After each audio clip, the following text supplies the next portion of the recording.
Hello, fellow travelers, and welcome to the third season of Traversing the Stars podcast. All my loyal listeners, thank you for continued support. And remember, click the subscribe button, everybody. This is an amazing episode because John Layman returns to the mothership. You know him now as the writer of the Scorched from Image Comics. Now, come on board as we go traversing the stars. Hello, Mr. Layman. Thanks so much for coming to Traversing the Stars podcast. Yeah, thanks for having me.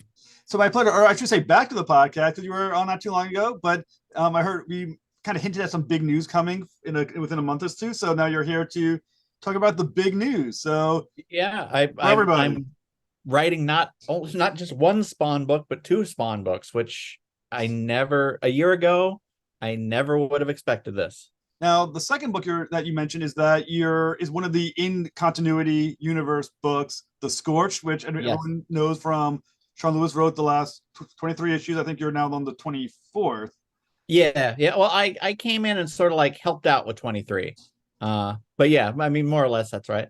So what is it that you love about the Spawn universe now that you're firmly entrenched in it? That it's funny because I think I'm like a lot of people. I was a lapsed Spawn reader for a while. I read it from the beginning. There was a point where, I kind of drifted off, and then I came back. And I think a lot of people did. Like, they're like, wait, Spawn's still going on? And like, and you can look back and see that there was an architecture, Todd, had a plan. And I've been actually rereading. I got the big compendiums, rereading the 300 issues.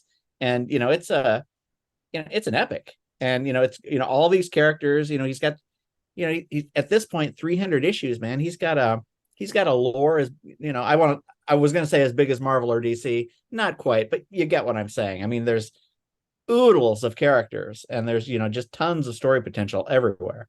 I'm guilty of the lapse as well. I was buying up to around Spawn 101, Spawn 100, something along there. And I was like, I got out of it for a little while and I was like, well, that was nice. And then it kept building and building. And then around issue 299, when the hype started jumping in, I jumped right back into Spawn, and then I've been buying it now since that issue. And then 300 was such a blow up point because he started introducing all these characters, and suddenly you got a group book, and you got all these other. There will always be Spawn at the top, but you got all these other characters, sharing the universe, sharing the spotlight.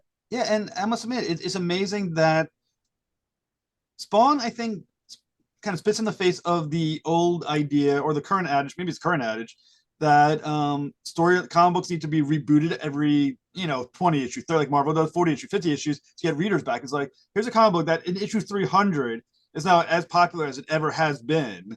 I think it tells you that it's not about the renumbering, it's about just telling a damn good story again and getting people excited about it. Yeah, Marvel's really guilty of, I think Marvel drives away more readers than they bring in these days because, there was something fun when you decided to collect Daredevil, and there was, it was numbered, and now you're like, well, there's, volume 3, there's volume 4 that only lasted eight issues, there's volume, so like you have to go on the internet and research and be like a mathematician to read everything in order. And there's just something to be said. Like when I was a kid, you started at Fantastic Four 250 and you had 250 issues to easily track down. And, comics have gotten mainstream comics, corporate comics, DC and Marvel, especially Marvel, have gotten so convoluted with their reboots and their numbering systems. And there's a purity to Spawn, Yeah, and I will say, people talk about the renumbering as a perfect jumping on point, but for me, it's been a jumping off point. Like I remember, I was buying Thor, then they canceled it. I was like, all right, I guess I'm not buying Thor anymore for a while. Same with Guardians of the Galaxy. Like, there's so many issues that I was buying for a while, and then as soon as they rebooted, I was like, you know what, I'm done. Yeah. I'll go to something else. And that's really just marketing speak. Like, you can have a new story arc be a perfect jumping on point and then still have 150 issues that once you've jumped on, you have to track down, and it's easy for you. Now they've made it difficult, and it feels like, again, I'm blasting Marvel because I don't really like Marvel. It feels like they're only in it for the short-term gains. Seems that way, and I feel like just Spawn is just that evidence that all McFarlane did was get people excited again. Yeah, and he did that by just keeping at it, Yeah. And I mean, for any if you were one of the people who kept going on it in the issues 150 to about 270 or so, those issues are worth a lot of money now. Yeah, The it's people who funny because invested. issue one, has a trillion copies. It's not Yeah, worth anything. But then there was a point where there was the lull, and yeah. yeah, those are the rare issues. That's kind of hilarious and the opposite of the way things usually are. I'm telling you, like, one of the issues I think it was like 240 or 250. I was looking at because I've been trying to fill my gap now between 101 and 299. And some of those issues around 230, 240, 250 are like 70, 80, $90. I'm like, Jesus Christ, they're not even a number one issue. They're hugely expensive. Yeah. Kind of wish I But could. it's fun. I like uh I the one of the cool things, and this is probably what helped me get the gig, is I'm local, so I can drive into the McFarlane office. And I've actually Todd sits down on press day with the production person, and he makes sure the balloons are Yeah. aesthetically where he likes them, and he'll rewrite you a bit, and sometimes he'll be like, well, it's not because I didn't like this line, it's just it's too big and it's going to cover this, and I like the flow better. And he's an artist first, but it's like I'm just thinking, like, how many people would just cut off their left leg to sit there and kind of get like the philosophy of Todd McFarlane putting together a Spawn issue. So when you come see him, is he sitting on a throne? No, regular guy. In fact, you go into his office, he's inking. Well, next time you see him, say hi for me. Say hi from Traversing the Stars. All right. um, so other than we talk about how he hasn't rebooted his issues, like I said, up to 347 now. Other than maintaining the numbering and maintaining his influence in the series, what differentiates the Spawn universe from the DC universe, the Marvel universe, the Wildstorm universe, and all these other universes out there? What makes Spawn unique and Well, special? I think Todd definitely has a sort of a vision and a philosophy, and it's it's evolved. What Spawn is now is not what it is in issue one, but to him it's real world. Like he said, he told me, when he sat me down, he's like, no, when I first got the gig, he's like, no comic book, monologuing, that, make them sound like real people. These are, they're people in terrible situations with heaven and hell, but this is not a comic book in the same way where it's, stupid people saying stupid things. He's like, if you wouldn't say it, don't have your character say it. Hmm. So, I mean, obviously, like you said, you live not too far away from the McFarlane Studios. When they approached you about Scorched, did they have a pitch for you, or did you have a pitch for them? Kind of neither. Like, so it was Thomas Healy, who's the editor in chief, and he was saying, basically it's we had this launch, we've been going, but it's we want to freshen things up. We want some new faces, and he talked to me about Scorched, and then it didn't really happen for a while, and that's one of Yeah. those comic book conversations. Like, well, they sobered up. That they've moved on. I'm not going to get the gig. And then one day they just called me, and and I have to say, a lot of it right now, everything's leading to 350. Like 350 is going to be huge, as huge as 300 was in its own way. And I've kind of slid in, like, I can't do a full story arc, so I'm kind of treading water a little bit until this Yeah. 350 thing happens. So I just sit down with Healy and be like, hey, here's what I'm going to do, and basically talk it out with him. And I'm really playing jazz these first few issues because I'm just setting up the pool table, Yeah. for the after the 350 stuff. One of the things they wanted for me, because the first Sean Lewis's Scorch were just like straight adrenaline. I mean, it Yeah. was great. It was like a roller coaster. But after, I mean, like, it was just like a nonstop thrill ride. But after 22 issues, they wanted a little more character bits, and so I'm I guess, for lack of a better word, introducing a rogues gallery. So it's not just Spawn's enemies attacking the Scorched. It's Yeah. somebody's from Jessica's past or medieval Spawn, and like, everybody. I want you to feel a more personal connection to the characters. So I'm bringing in a little more depth to the characters' pasts. Now, also, as someone who's also a writer, you have a true a bunch of comic books under your belt. You mentioned that McFarlane will, and it says it in the cover, makes additional dialogue or plot. So as a writer, how difficult is it to have someone rewriting your work? And as a writer, how difficult is it for you to tell McFarlane, no, you're wrong about this, for even though, and I think you should do it this way. It hasn't been that. I mean, I knew it going in. If I would have been surprised by it, uh, and sometimes, and even he admits it. It's not because it's right or wrong. It's just this is the way he would do it, and it's his thing. And Sure. I have to respect that. They pay well. I knew what it was going in. When if I want my baby that I 100% control, I've got Chew or anything I create. And honestly, it's no different than Batman or Spider-Man. You got an editor who tells you you can do this, you can't do this, and you even have editors that rewrite stuff. So I knew it going in, so I'm not going to complain. So when you got the project of Scorch, obviously, that we mentioned earlier, Sean Lewis had been on it for 22 issues. Did you discuss with Sean Lewis where he was planning on heading it? Was there any No, discussion back no, and forth? he was just kind of gone. In fact, he kind of like left me holding a storyline that I had to like I said, I understand it's amicable, but I don't know what happened. Yeah. They just they brought me on, and he took off, and they're like, okay, pick up the pieces. And it's like, okay, I can make this work. Well, the thing about the Scorch, for anyone who doesn't know, is that it's not entirely, but it's primarily a team of spawns with the Redeemer in there as well, and sometimes Haunt and a few others. But for the most part, there are spawns. You have a Monolith, you have Gunslinger Spawn, you have Medieval Spawn, you got Spawn, She Spawn. These are all characters with very similar power sets. Yeah. And very similar origins as far as, they died, they went to hell, they got their powers, something like that. How do you approach this team to make sure that each character feels like a unique character and differentiated from all the others? Well, I'd say yes or no, yes and no to their origin, because Medieval is the closest one to actual Spawn, but he's got a whole story.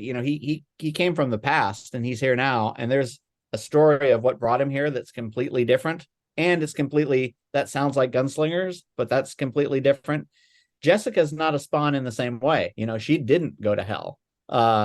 And she just got a fragment of Spawn's power, and then you've got Monolith and all these other characters that came on, and they've got the Spawn power, but it's all different, and I don't know, it's pretty easy to focus on those differences.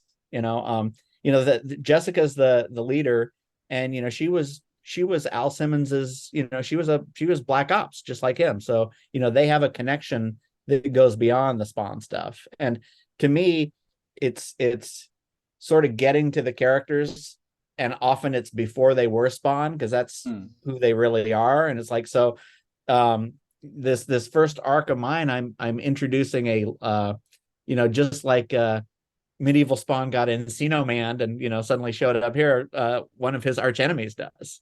And I brought her in with the last issue, and oh boy, it's a character I both created, and it comes from Spawn lore, and it's just a blast to sort of create new stuff for the universe, which is also what I want to do. I want to give I want to create a bunch of new characters, and have a rogues gallery.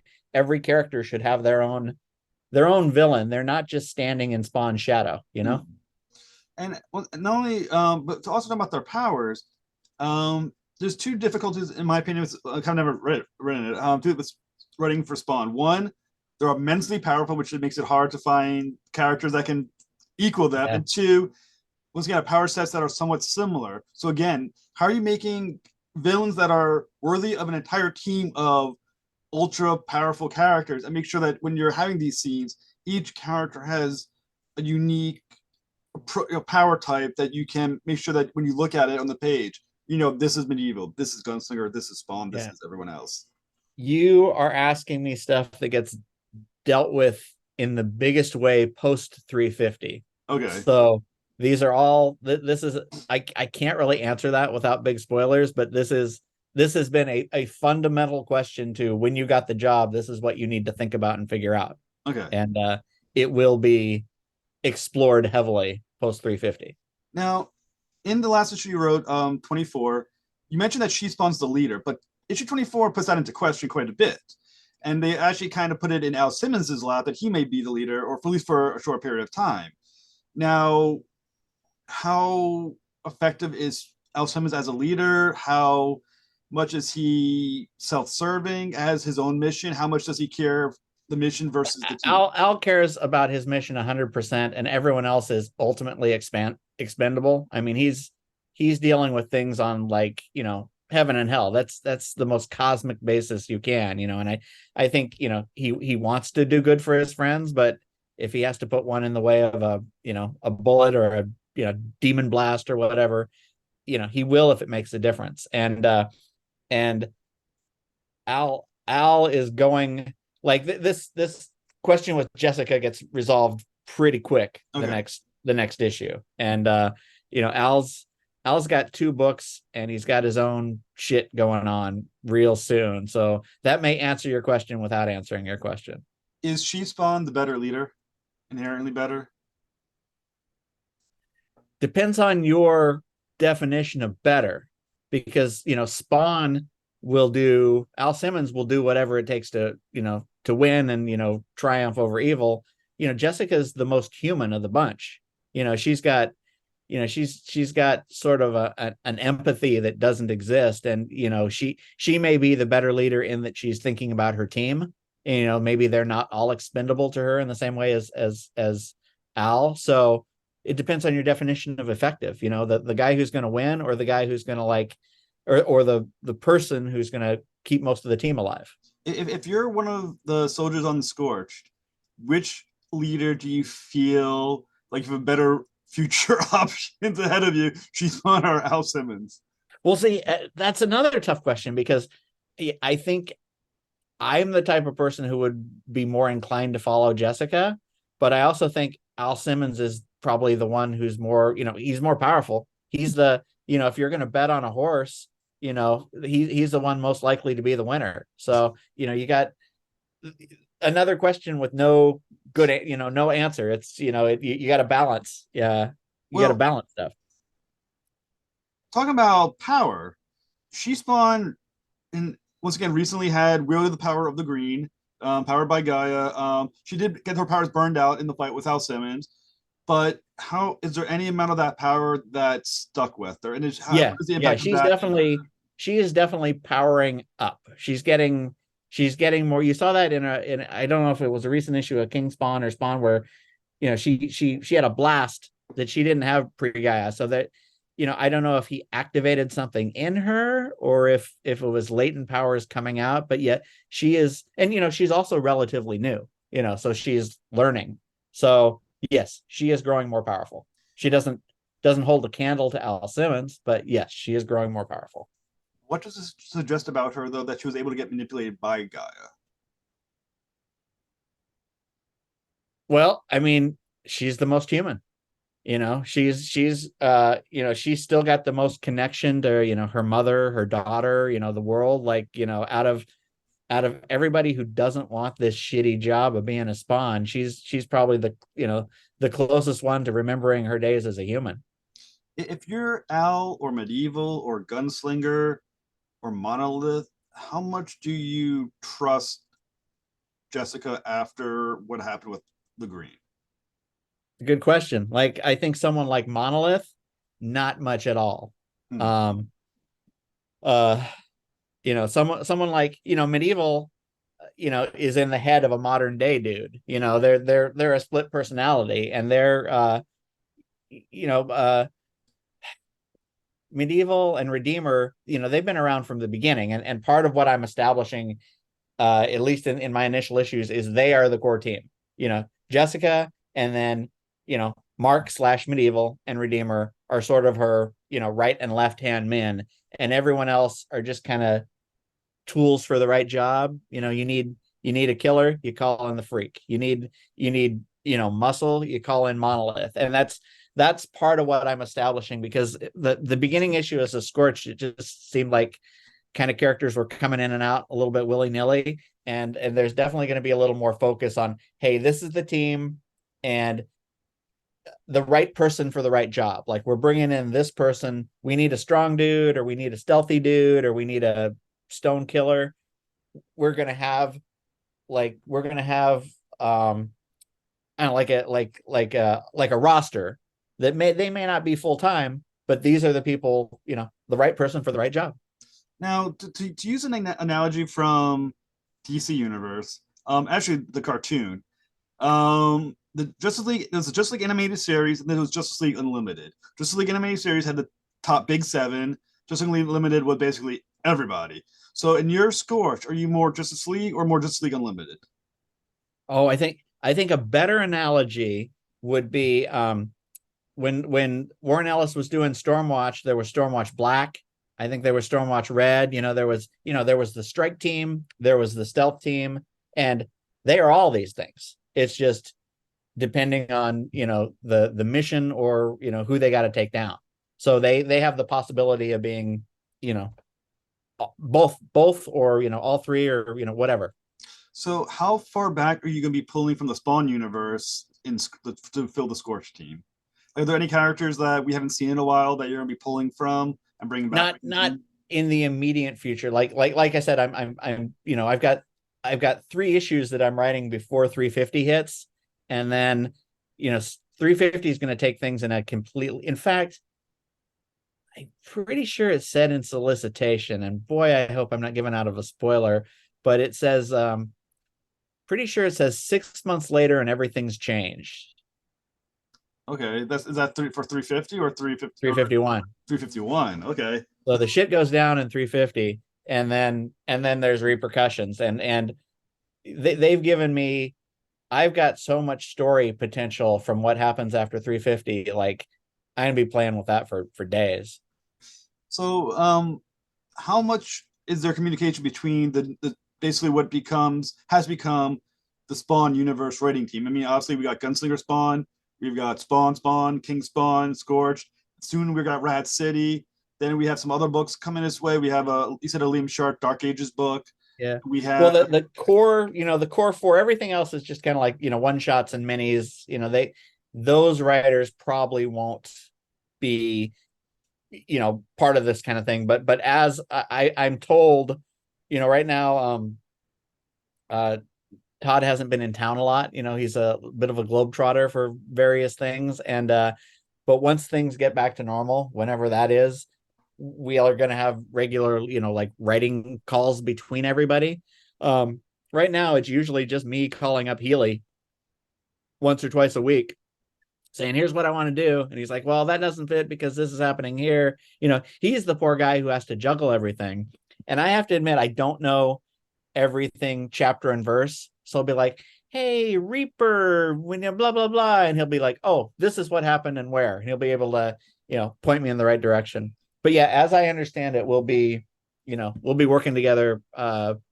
It's the same as DC, or any, and you gotta coordinate all the books. And in this case, there's, King Spawn, Gunslinger, and Scorch. So only 4, but you do want, you don't want to step on anybody's toes. So how does it feel to have all these secrets about Spawn what's coming up and not be able to share them? But by the way, if you do want to share them, you feel free to. I mean, that's the nature of comics. I'm writing a DC book in April that I can't talk about, and it's gonna be awesome. Oh, And just that I think every comic book writer is sitting on some kind of things they can't wait to talk about. So whether it's Spawn or Batman or whatever, that's just the nature of comics. is this a like DC character that I'm gonna know the name of?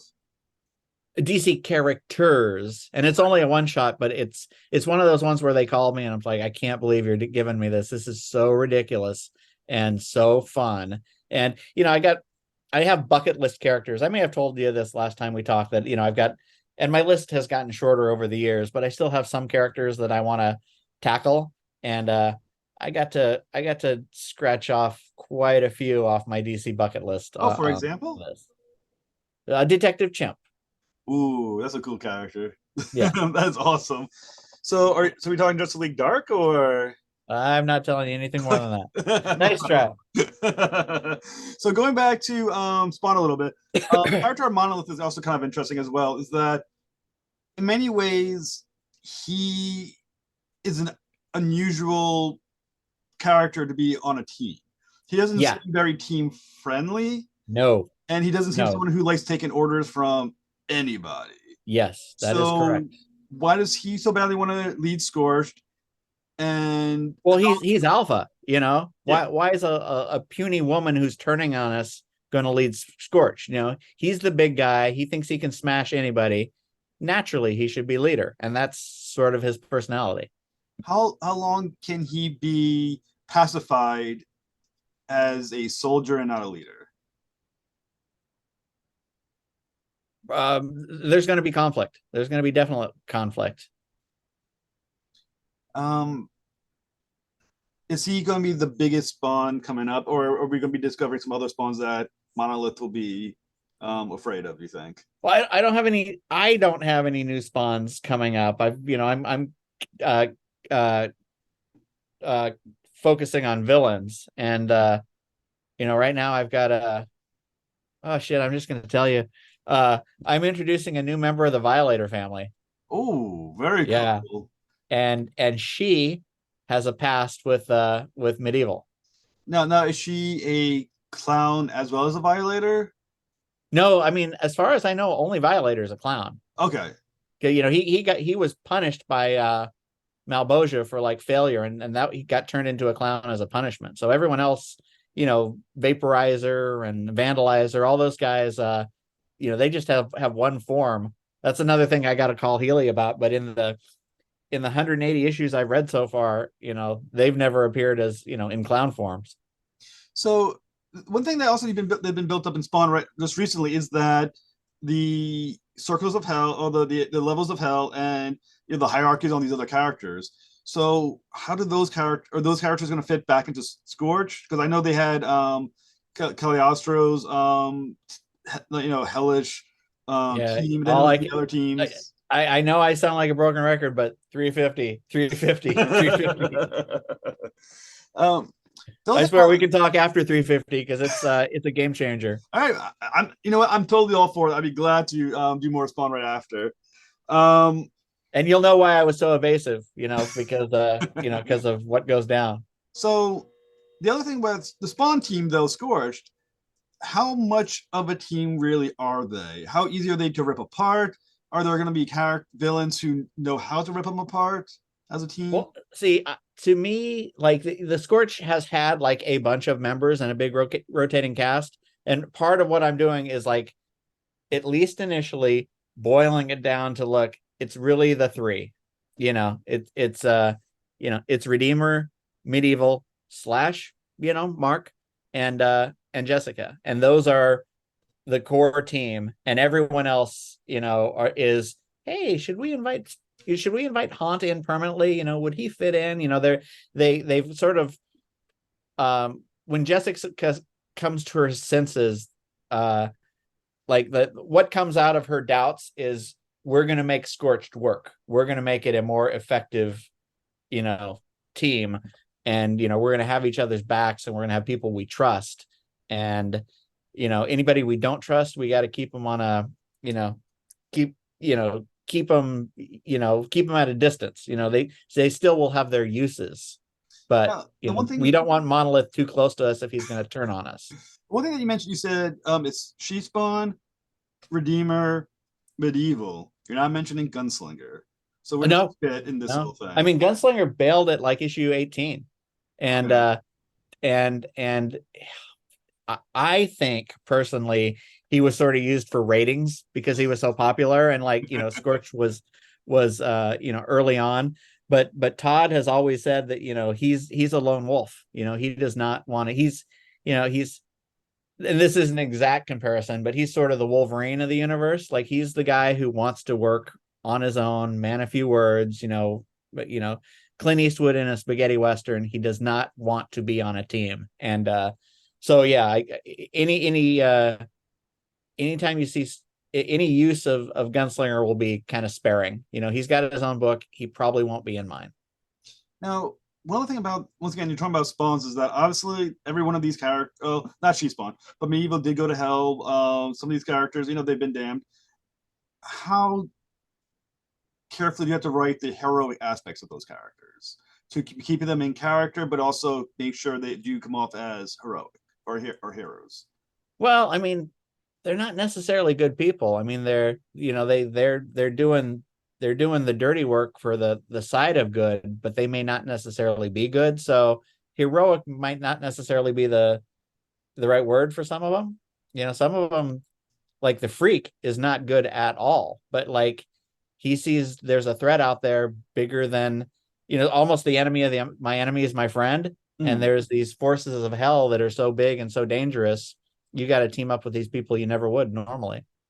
Well, this Scorched just also had basically an intergalactic threat as well that they dealt with.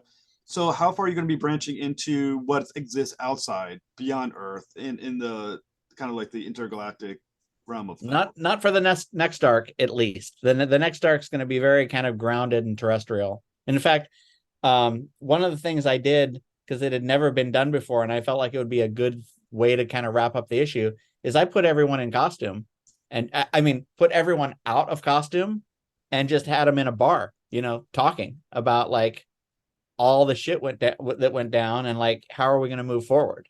Yeah. And that's another thing, like a focus on characters. They